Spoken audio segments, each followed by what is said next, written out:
Текстээс үүсгэсэн графикийг word art гэдэг. Лого тэмдэг болон өөр графикуудыг word art ашиглаж үүсгэх боломжтой.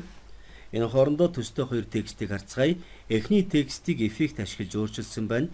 Фонт бүлгийн текст эффектийн галерей дотроос сонгосон эффект юм. Харин энэ текстийг харцгаая.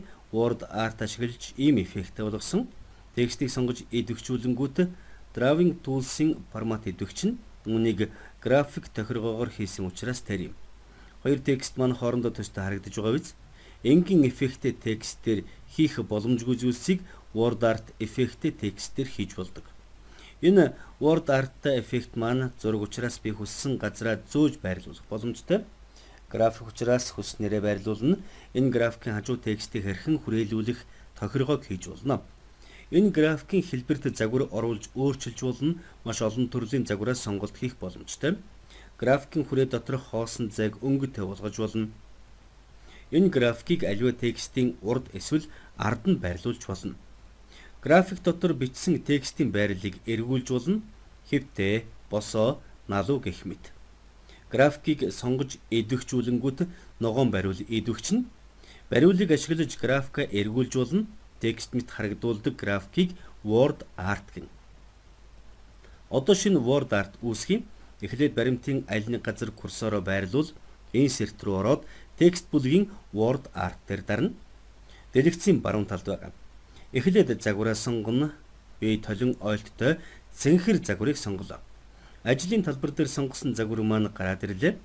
Your text here гэсэн хэсэгт текстээ бичнэ. Текстээ бичээд оруулчихлаа. Дажгүй харагдаж байна. Текст маань толин ойлттой бас форматаа автоматар тохируулчихсан байгааг анзаарсан байхаа. Энэ текст графика хүссэн газраа аваачих боломжтой. Графикийг хүрээлэх текстийн байрлалыг square тохиргоотой болгочихлоо. Ийм хурдан бөгөөд амархан. Хэрвээ текстэнд засвар хийж өөрчлөх бол дээр нь дарахад л хангалттай. Энгийн эффекттэй текстийг ийш тийш нь хөдөлгөж болохгүй, эргүүлж байрлуулж чадахгүй гэх мэт энэ текстээр чадахгүй зүйлийг текст график дээр хийж болж байна. Янз бүрийн өнгөтэй загварт оруулж текст өнгөлөг харагдуулж болно. Текстээр эффект оруулдаг аргуудыг үүн дээр хэрэгжилж болно. Зурганд оруулдаг эффектүүдийг ч бас үүн дээр оруулж болно. Товч шиг харагдуулж болно. 3D эргүүлэхтэй эффект оруулж болно. Word 2000 гаруй программын текстэнд оруулдаг эффектүүд болох сүүдэр, толин ойлт, хүрээг өнгөтэй болгох гэх мэт команд дээр ажиллаж байхдаа word art-ыг тоохгүй байж болно. Хэрвээ тексттэй графиктай болмоор байвал word art-ыг сонгоорой. Яг зурганд оруулдаг эффект форматыг ашиглах болно.